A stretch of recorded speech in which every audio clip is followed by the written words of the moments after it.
오늘은 우리가 함께 펼친 마가복음 15장 33절로 39절 말씀 중심으로 십자가에 달려 죽으신 예수님, 이런 제목으로 말씀을 같이 나누기를 원합니다. 오늘은 종려주일입니다. 예수님께서 나귀 새끼를 타시고 예루살렘으로 입성하셨습니다. 그리고 저녁에는 밖으로 나가셨고, 또 그 다음 날 들어오셔서 또 사역하시고 밖으로 나가셨고, 그 다음 날 또 들어오시고, 그래서 밖으로 나가셨습니다. 3일 동안 들어오셔서 나가시고, 그리고 수요일 날부터는 들어오시지 않으셨습니다. 그리고 수요일 날에는 무엇을 하셨는지 성경에서는 함구하고 있습니다. 그리고 이제 목요일 날에는 우리 주님께서 다른 사역을 하시고, 그리고 결국은 이제 성만찬도 하시고 겟세마네 동산에 가서 기도하시다가 이제 결국은 새벽에 붙잡히게 되죠. 금요일 새벽에 붙잡혀서 체포되어서 법정에 끌려가고, 그리고는 재판을 부당하게 받으시고 채찍도 많이 맞았죠. 그래서 살점이 떨어지는 그런 채찍을 맞으시고 결국은 이제 십자가를 끌고 골고다까지 오시게 되는 그런 것을 우리가 볼 수 있습니다. 물론 도중에 이제 그 십자가를 지지 못하고 다른 사람이 그 십자가를 대신 지고 갔습니다만은, 그렇게 해서 이제 골고다에 도착하신 예수님께서는 십자가를 지시게 됩니다.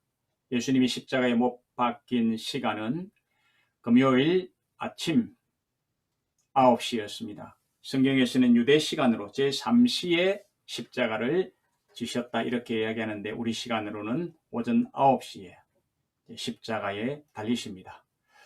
예수님께서 그렇게 십자가에 달리신 것을 보고 사람들은 지나가면서 이런저런 이제 막 욕을 해댑니다. 30절 말씀을 보실까요? 거기에 보면은 지나가는 사람들이 네가 메시아이거든, 그 십자가에서 한번 내려와 봐라, 이렇게 이야기를 하는 것을 볼 수가 있습니다. 너를 구원해 보아라, 십자가에서 내려와 봐라, 모욕을 합니다. 그리고 십자가에 못 박아 그를 처형해 달라고 아우성을 치던 대제사장, 서기관, 이런 사람들도 31절 말씀 보면은 모욕을 하는데 뭐라고 합니까? 그와 같이 대제사장 서기관과 함께 조롱하며 서로 말하되 그가 남은 구원하였으되 자기는 구원할 수 없다, 이렇게도 모독을 합니다. 그리고 좌우편에는 또 강도가 섰잖아요. 32절 말씀에서는 그 강도들은 뭐라고 이야기를 했습니까? 이스라엘 왕 그리스도가 지금 십자가에서 내려와 우리가 보고 믿게 하라. 그러면서 십자가에 못 박힌 이 두 강도도 예수님을 욕하는 것을 볼 수가 있습니다. 그러는 중에 놀라운 일이 벌어집니다. 자, 본문 33절 말씀 한번 보실까요? 보시면 이제 예수님께서 십자가에 달리셔서 오전 9시 달렸는데 이제 3시간이 지났습니다. 제3시에 달렸어요. 6시. 그러니까 우리 시간으로는 정오입니다. 정오가 됐을 때에 온 땅에 어둠이 임하여 제9시까지, 오후 3시까지 계속되었다, 이렇게 말씀을 하고 있는 것을 보게 됩니다. 자, 여기 제6시 정오지 않습니까? 정오는 그야말로 해가 중천에 떠 있을 때입니다. 가장 밝게 세상을 비칠 때입니다. 그런데 예수님께서 십자가에 달리셨던 그날에는 그 대낮에 빛이 어둠으로 변해버렸습니다. 그리고 무려 3시간 동안이나 온 세상이 깜깜해졌더라, 이렇게 말씀을 합니다. 이런 현상 앞에서 사람들은 아마 두려워 떨었을 것입니다. 그런데 우리가 여기서 한 가지 이해를 하고 넘어갈 것이 있습니다. 이게 온 땅이 어둠이 임했다 3시간 동안, 이렇게 이야기하는데, 여기 온 땅이라는 것은 온 세상을 의미하는 것이 아니라 유대 땅을 의미하는 것이라, 이렇게 우리가 이해할 필요가 있습니다. 왜냐하면 이 하나님께서 표적을 주시는 이유는 너희들이 하고 있는 그 짓이 어떤 짓인 줄 아느냐? 그것을 깨우치기 위해서 그 표적을 보여주셨기 때문입니다. 이를테면 이렇습니다. 우리가 이스라엘 백성들이 출애굽할 때 하나님께서는 그 애굽 땅에 재앙을 내리는데 10가지 재앙 중에서 어떤 재앙이 있느냐면은 그냥 온 애굽이 깜깜하게 되는 그런 재앙을 내렸습니다. 출애굽기 10장 22절 말씀 한번 보실까요? 거기에 보면은 하나님께서 재앙을 내리는데 모세가 하늘을 향하여 손을 내밀며 깜깜한 흑암이 3일 동안 애굽 온 땅에 있었다. 이렇게 말씀을 합니다. 왜 애굽 온 땅에 이런 흑암을 주시는 것입니까? 깨달으라고 하는 거죠. 바로가 하나님의 뜻을 이행하지 않기 때문에 그렇습니다. 이스라엘 백성들은 출애굽해야 됩니다. 그런데 놓아주지를 않습니다. 그러니까 하나님께서는 재앙을 내리시는데 이번에는 이제 흑암의 재앙 3일 동안이나 온 애굽 땅을 깜깜하게 만들어버리는 것입니다. 정신 차리라는 거죠. 깨달으라는 거죠. 빨리 이스라엘 백성들 내보내라는 거죠. 그렇지 아니하면 징계도 내린다는 거죠. 자, 그런데요 23절 말씀으로 넘어가 보면은 온 애굽 땅에 분명히 3일 동안 깜깜했는데 이스라엘 사람들이 있는 그곳에는 어때요? 빛이 있었더라. 이렇게 이야기합니다. 자, 지금 이스라엘 백성들은 어디에 삽니까? 그 사람들도 애굽 땅입니다. 물론 그 사람들은 고센 땅에 있지만 그 고센 땅도 애굽 땅이에요. 근데 온 애굽 땅에 어둠이 임했다고 했는데 이스라엘 백성들이 사는 곳에는 어둠 대신 빛이 있었더라고 말씀을 하시는 것이지요. 예. 무슨 말입니까? 이 애굽 사람들은 하나님의 뜻을 거역하기 때문에 하나님께서 이 이적을 통해서 깨우침을 주시려는 것입니다. 너희들 말 안 들으면은 이렇게 혼내는 거야. 징벌하는 거야. 그 표적을 보여주시는 것입니다. 그러나 이스라엘 백성들은 하나님을 아는 백성들이잖아요. 하나님이 선택한 백성들이잖아요. 그렇기 때문에 그들에게는 그런 표적이 필요 없잖아요. 그렇기 때문에 그들에게는 어두움을 내지 않고 밝음을 주셨다는 것입니다. 예. 그런 측면에서 지금 온 땅에 어둠이 임했다. 예수님이 십자가에 달리실 때 이 말은 유대 땅에 어둠이 임한 것이죠. 저 유대인들이 예수님을 십자가에 못 박으러 아우성치고 그래서 하나님께서는 저들에게 깨우치기 위해서 표적을 주셨기 때문에 온 세상이 아니라 온 유대 땅이 깜깜해졌다. 이렇게 우리가 이해를 하는 것이 맞는 것입니다. 자, 그렇다면 우리 하나님께서 온 유대 땅에 이렇게 흑암을 주실 때, 깜깜하게 하실 때 어떤 방법을 사용하셨을까? 자유주의 신학자들은 이렇게 이야기합니다. 우연히 일어났겠지. 하나님이 하신 것보다는 우연이겠지. 천기 어떤 변화로 인해 가지고 잠시 일시적으로 그런 일이 일어났겠지. 그리고 아니면 그냥 완전한 일식이 생겨버렸기 때문에 그렇겠지. 이렇게 이야기하고 그것을 우연이라고 주장을 합니다. 그러나 절대 우연일 수가 없습니다. 하나님께서 예수님이 십자가에 못 박히시도록 내어주어 인류를 구원하시는 이 의미 있는 날에 우연의 역사가 일어나도록 하시겠습니까? 아니잖아요. 역사의 모든 것을 주장하시는 하나님께서 이 놀라운 사역을 하시는 그날에 뭔가 우연 사건이 일어난다? 아닙니다. 절대로 그럴 수가 없습니다. 하나님의 뜻하신 역사입니다. 여러분, 그리고 생각해 보십시오. 이때 일식이 일어날 수가 없어요. 이 고난주간은 항상 보름과 같이 갑니다. 보름. 그렇기 때문에 이 보름이 있는 때에는 절대로 일식이 일어날 수 없습니다. 월식은 일어날 수가 있어요. 그러나 절대로 일식은 일어날 수가 없습니다. 그러므로 이 사람들이 주장하는 우연사건은 말도 안 되는 것입니다. 우리 하나님께서는 의의 태양이시고 신령한 태양이신 예수 그리스도께서 십자가에 달려 돌아가시는데 그렇다고 한다면 자연 물질계의 태양 이것도 잠깐 어둡게 만드실 필요가 있었더라는 것입니다. 그래서 하나님께서는 이 유대 땅에 어둠이 임하도록 이적을 행하신 것입니다. 자, 따라서 이런 것을 볼 때 사람들의 반응은 어때야 됩니까? 깨달아야 되는 거죠. 왜 이런 일이 있을까? 갑자기 왜 이리 어두울까? 갑자기 왜 이런 문제가 생겼을까? 뭔가 우리가 잘못했기 때문에 이러는 것은 아닐까라고 깨달아야 되는 거죠. 깨닫고는 어떻게 해야 됩니까? 회개해야 되는 거죠. 아, 우리가 이분을 십자가에 달하고 아우성 쳤고 죽이려고 한 것 잘못했구나. 깨닫고 회개해야 되는 것입니다. 하나님이 그런 회개의 은총을 주시는 하나의 사인으로 흑암을 내신 것입니다.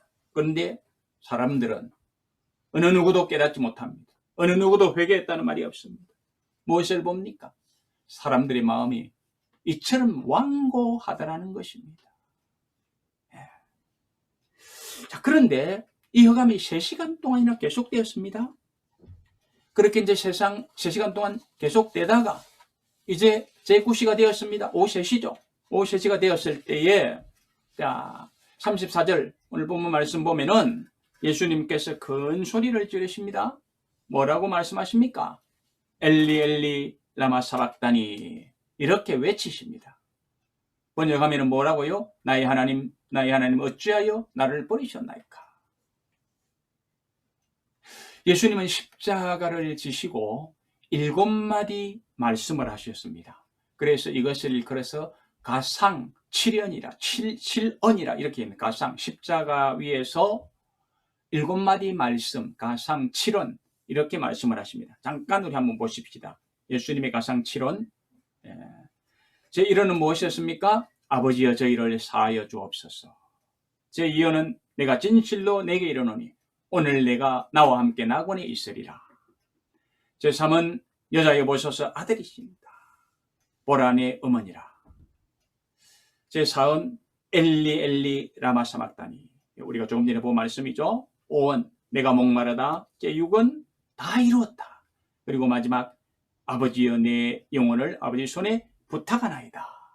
이렇게 7마디 말씀을 하신 것을 우리가 볼 수 있습니다. 자, 그런데 이 7은 중에서 앞에 1, 2, 3, 이 3마디 말씀은 흑암이 임하기 전에 하신 말씀입니다. 그리고 4, 5, 6, 7호는 흑암 이후에 하신 말씀입니다. 그런데 흑암의 갭이 얼마입니까? 3시간이죠. 3시간. 그 3시간 동안에는 아무런 말씀도 하지 않고 침묵하신 거죠. 그죠? 침묵하시다가 이제 예수님께서 운명하시기 바로 직전에 4, 5, 6, 7은 이 말씀을 계속해서 하셨던 것을 우리가 볼 수가 있습니다. 자, 그런데 여기 제4은 엘리 엘리 라마 사박다니, 그리고 제5은 내가 목마르다, 이 두 말씀은 고통으로 인한 절규의 말씀입니다. 그 외에는 절규의 말씀이 없죠. 그죠? 근데 이 두 마디 말씀은 절규의 말씀입니다. 심한 고통으로 인해서 얼마나 고통스럽겠습니까? 그래서 두 마디 절규를 하셨는데 이 사언과 오언 중에서 어느 것이 더 참 간절한 절규였겠습니까? 엘리 엘리 라마 사박다니, 이 말씀이 더 심각한 절규였다고 우리는 이야기를 할 수가 있습니다. 왜 그럴까요? 내가 목마르다, 이것은 육체적인 문제입니다. 육체적인 문제. 그러나 엘리 엘리 라마 사박다니, 이것은 육체적인 문제가 아니라 영적인 고통, 하나님 아버지로부터 버림받는 그 고통을 당하기 때문에 그렇습니다. 그죠? 그러니까 육체적인 목마름보다는 하나님으로부터 철저하게 버림을 받았던 이 고통은 목마름의 고통과 비교할 수는 없는 것입니다. 그러므로 정말로 철저하게 버림받은 그 고통으로 인해서 예수님께서는 그냥 입에서 절규가 나오는데 엘리 엘리 라마 사박다니, 이렇게 부르짖었던 것입니다. 이런 사실을 두고 갈라디아서 3장 13절 말씀에서는 이렇게 말씀합니다. 보시는 대로 갈라디아서 3장 13절 그리스도께서 우리를 위하여 저주를 받은 바 되사 율법의 저주에서 우리를 속량하셨으니 기록된 바 나무에 달린 자마다 저주 아래 있는 자라 하였습니다. 그랬습니다. 예수님께서 우리의 죄를 대속하시기 위하여 대신 저주를 받으셨기 때문에, 완전히 버림을 받으셨기 때문에 이런 절규를 할 수밖에 없었더라는 것입니다. 그러므로 예수님께서 하나님의 저주를 당하시면서 절규하신 그 정도를 보면서 우리의 구원은 값싼 구원이 아니다. 이거 우리가 다시 한번 깨달아야 됩니다. 하나님으로부터 버림받으시면서까지 우리를 구원하신 그 놀라운 은혜, 절대 값싼 구원이 아닙니다. 내가 어떻게 구원 얻었지? 곰곰이 한번 생각해 보아야 됩니다. 여러분, 싸구려는 그냥 함부로 취급할 수 있어요. 별로 신경 안 쓰고 그냥 내동댕이 치고 살 수도 있어요. 그러나 값진 것은 절대로 그럴 수가 없죠. 우리의 구원은 값싸게 얻은 것이 아니라 하나님이신, 제2의 하나님이신 예수 그리스도께서 하나님으로부터 철저하게 외면당하시고 내가 저주받을 그 저주를 대신 받으심으로 인하여 얼마나 처절하게 몸부림치면서 절규하셨는가, 이것을 우리가 생각하면서 나의 구원을 생각해야 되는 것입니다. 그러면 나의 구원은 값진 것이 아니고 이루 말할 수 없는 은혜에 빚어진 것이구나. 그래서 찬송가 작시자들도 그렇게 고백하잖아요. 내가 이렇게 큰 은혜에 빚을 졌는데 내 생명 다 바쳐도 갚을 길이 없다. 우리는 그런 생각으로 나를 구원해 주신 그 주님을 바라볼 수 있어야 할 것입니다. 하지만 유대인들은 이것을 알 수가 없는 거죠. 그래서 그들은 예수님을 십자가에 못 박고 예수님께서 엘리 라마 사박다니 이렇게 절규하지만 그 의미를 알지 못합니다. 자, 그래서 35절 말씀에서 보면은 그 사람들은 어떤 반응을 나타냅니까? 곁에 있던 자 중에서 어떤 이들이 듣고 이르되 보라 엘리야를 부른다 이렇게 말합니다. 우리 예수님께서는 엘리야를 부르신 게 아니잖아요. 하나님을 불렀잖아요. 엘리 엘리 나의 하나님 나의 하나님을 불렀어요. 그런데 이들은 엘리야를 부른다라고 이야기를 합니다. 두 가지 중에 하나이겠죠. 그들이 잘못 듣고 엘리라는 말을 잘못 듣고 엘리야를 부르는 것처럼 이해를 했는지, 아니면 분명히 예수님께서는 하나님을 부른다는 것을 알고 듣고 알면서도 예수님을 더 곤혹스럽게 하기 위하여, 조롱하기 위하여 저가 엘리야를 부른다 이렇게 조롱했던지, 둘 중에 하나일 것입니다. 자, 어쨌든 이렇게 이제 예수님께서 정말 엘리라마 사막다니 하시면서 참 그 다음에 또 이어서 뭐라고 말씀하셨습니까? 내가 목마르다 했잖아요. 그죠? 그러자 36절에서 보는 것처럼 한 사람이 달려가서 어떻게 합니까? 해면에 신 포도주를 적셔가지고 갈대에 메워서 마시게 합니다. 예수님은 십자가에 달려 있으니까 길다랗게 갈대에 메워서 입에다 대주는 거죠. 그리고 이야기합니다. 가만두라. 엘리야가 와서 그를 내려주나 보자. 이렇게 이야기를 합니다. 아니, 목마르다 하면 뭘 줘야 됩니까? 물을 줘야 되는 거죠. 그런데 신포도주를 줍니다. 왜 그럴까요? 저 신포도주는 진통제 역할을 합니다. 그러면 어때요? 조금 더 생명이 연장될 수도 있겠죠. 고통이 좀 덜해지니까. 마취제 역할을 해서 좀 더, 그죠? 생명을 연장시키기 원했을 것입니다. 그러면서 정말로 하나님께서 와서 저 예수를 십자가에서 내려오도록 해주는 거 한번 보자, 이런 생각을 했을 수도 있습니다. 아니면 그렇게 해주고 더 생명을 연장시켜가지고 더 고통당하는 것을 보기 위하여 그런 짓을 했을 수도 있습니다. 그런데 중요한 것이 있어요. 그게 뭐냐 하면은, 예수님께서 내가 목마르다 라고 했을 때 어떤 사람이 신포도주를 해용에 적셔가지고 입에 대주었잖아요. 이것이 이미 예언되어 있다는 말씀입니다. 따라서 시편 69편 21절 말씀을 보면은, 그들이 쓸개를 나의 음식물로 주며 목마를 때에는 초를 마시게 하였사오니, 목마를 때 초를 마시게 예언되어 있는 것입니다.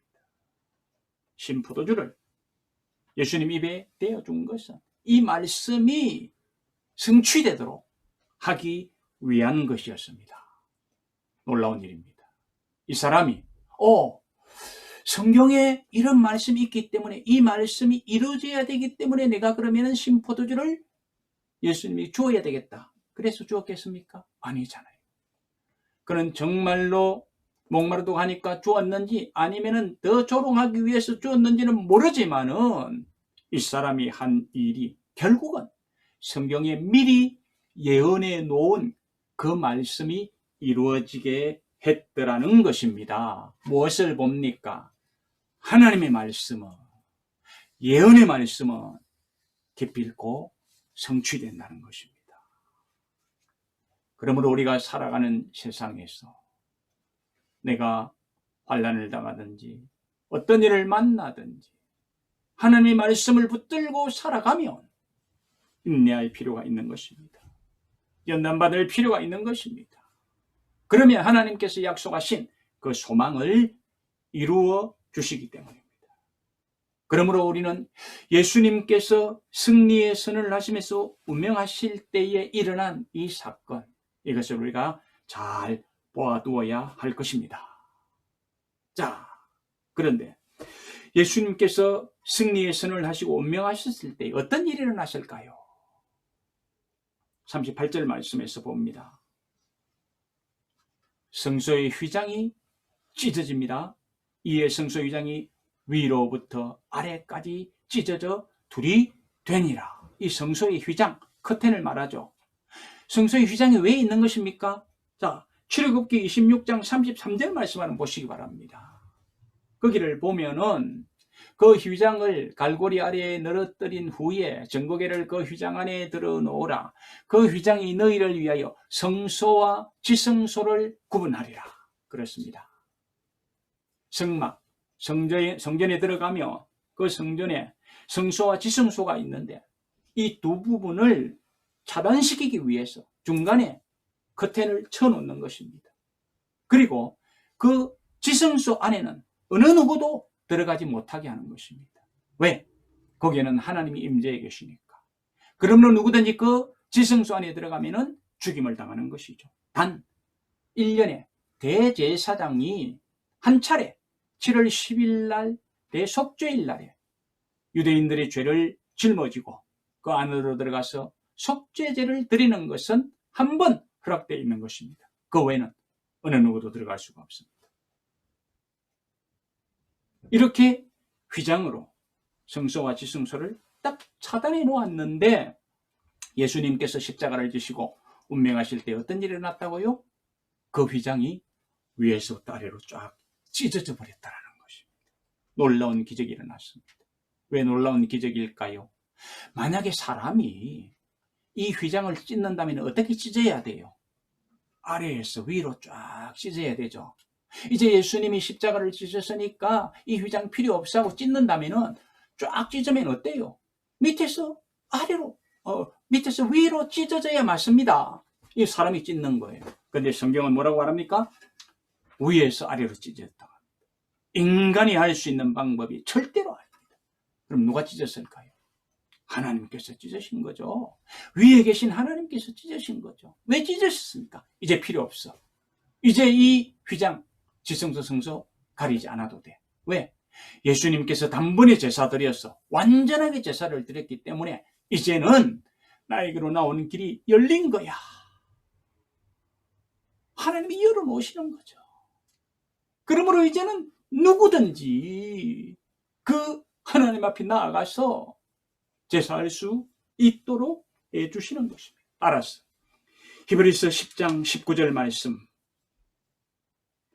그러므로 형제들아, 우리가 예수의 피를 힘입어 성소에 들어갈 담력을 얻었나니. 그렇잖아요. 이제는 이 지성소에 들어갈 담력을 얻었습니다. 옛날에 들어가면 안 돼요. 죽어요. 그러나 이제는 들어가야 돼요. 예수의 피를 힘입어서 성소에 들어가서 하나님을 만나야 되는 것입니다. 거기는 하나님께서 열어놓으신 새롭고 산 길입니다. 반드시 들어가서 이제는 주님을 만나야 되는 거예요. 그렇다면 이제 여러분들에게 한번 여쭤봅니다. 여러분들은 십자가에서 피 흘려 죽으시고 휘장을 하나님께서 이제는 필요 없다고 찢어주셨는데, 그래서 담력을 가지고 하나님께 나아가도록 하셨는데, 그렇게 하나님을 만나고 계십니까?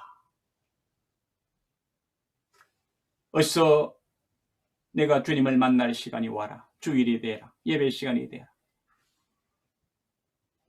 담력을 가지고 주님 앞에 나와 예배하신 거예요. 또 벌써 주일이야? 내가 어떻게 살았는데?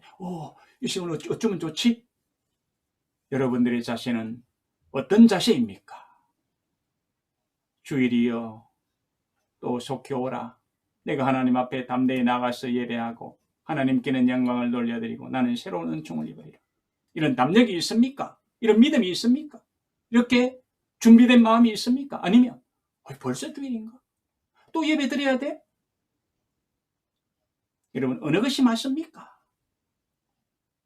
오늘 우리 자신을 다시 한번 점검하고 우리 주님께서 우리에게 담력을 가지고 하나님께 나아가 예배하도록 하신 이 은혜를 우리가 새롭게 누리면서 살아갈 수 있기를 바랍니다. 자, 그런데 예수님께서 십자가를 지시고 운명하실 때에 성소에 있던 제사장들은 이 커튼이 찢어지는 것을 보았겠죠. 그러면서 하나님의 역사를 보는 은혜를 누렸을 것입니다. 그런데 이 골고다 현장에 있는 사람들은 그건 못 보잖아요. 그런데 하나님께서는 골고다 현장에 있는 사람들에게 어떤 은혜를 베푸십니까? 아까 우리가 미리 보았던 것처럼 3시간 동안이나 깜깜하게 되는 그런 이적을 보았잖아요. 그리고 오늘 본문에서는 소개되지 않지만은요, 마태복음 27장 52절 말씀을 한번 보실까요? 거기를 보시면 예수님께서 이제 십자가를 지시고 운명하실 때 어떤 일이 벌어졌습니까? 무덤들이 열리며 자던 성도의 몸이 많이 일어났다. 엄청난 기적 아닙니까? 죽은 자들이 몸이 살아나서 부활해서, 그죠? 많은 사람들에게 보이는 것입니다. 이런 기적을 또 그 골고다 산상 현장에서는 사람들이 보았다라는 것입니다. 그러므로 이런 기적을 경험한 사람들 어떻게 해야 됩니까? 아까 흑암을 보고는 그들이 깨닫지 못하고 회개하지 못했을지라도 이제 막 무덤이 열리고 죽은 사람도 살아나고 이 놀라운 일이 일어나니까 어때야 돼요?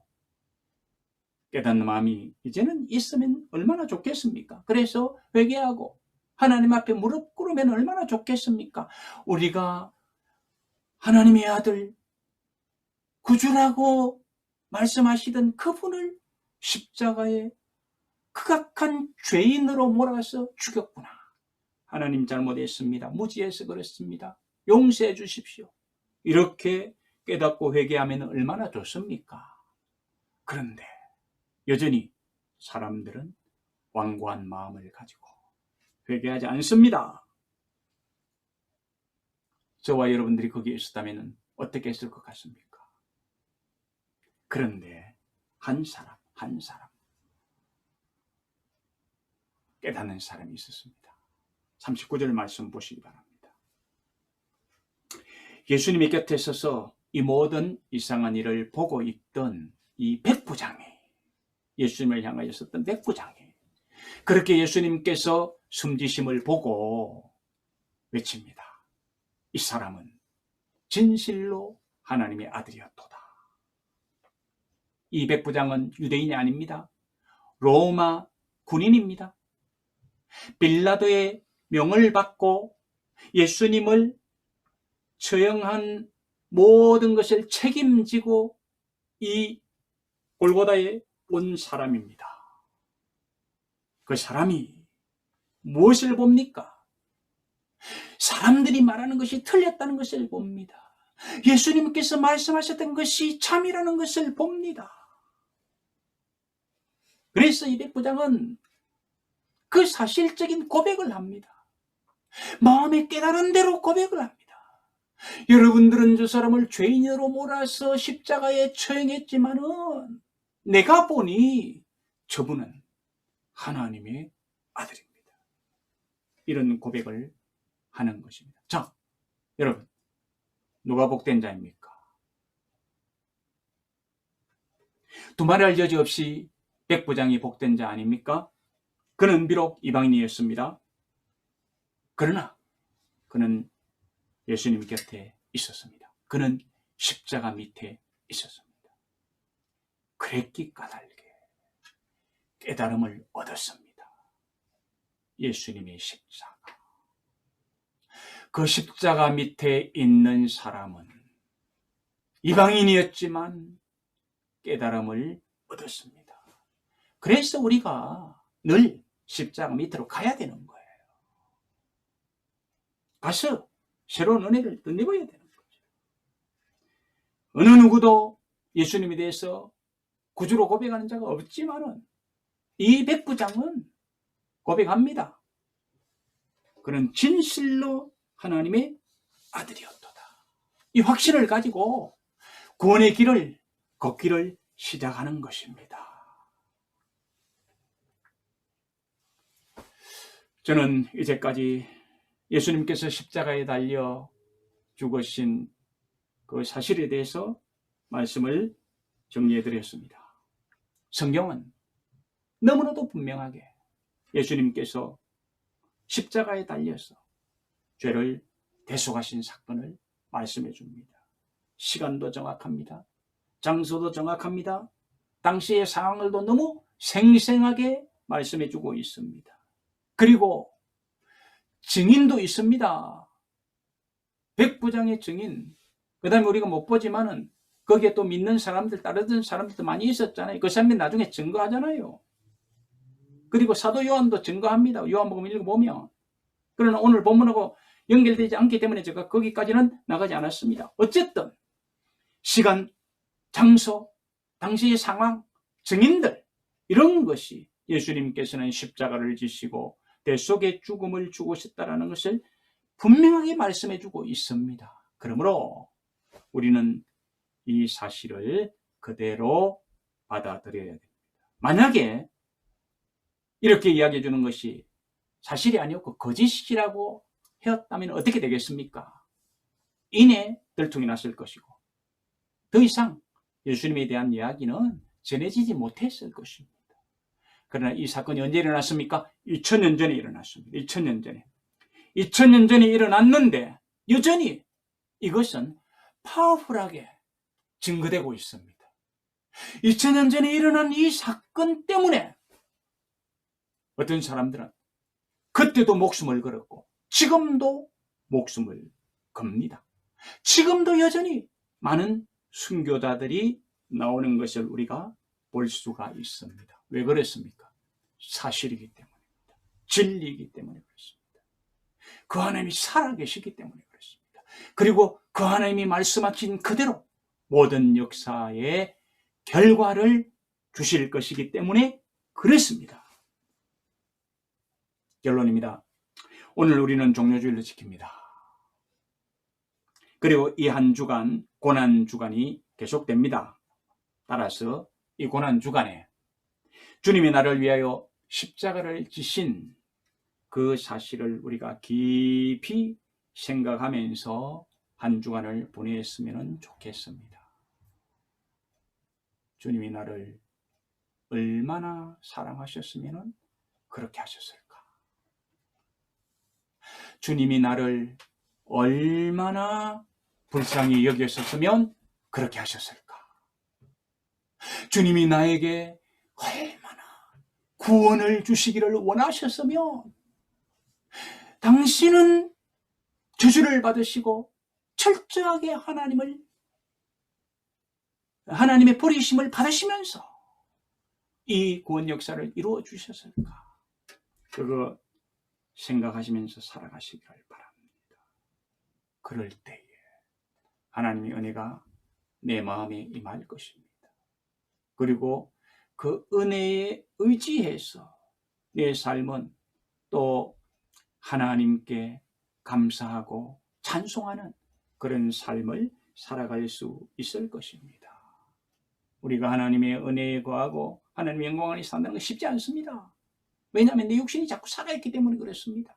그러나 우리 주님께서 나를 위하여 십자가 져주신 이 사건을 생각하면서 내가 말할 수 없는 사랑의 빚을 졌다는 것을 생각하면 나는 하나님의 영광을 위하여 내 육신의 소욕을 죽일 수 있지 않겠습니까? 하나님의 뜻대로 살아가려고 하는 그런 마음의 열정이 일어나지 않겠습니까? 이 한 주간 그런 은혜를 누리면서 살아가시기를 바랍니다. 복된 한 주가 될 것입니다. 기도하십시다.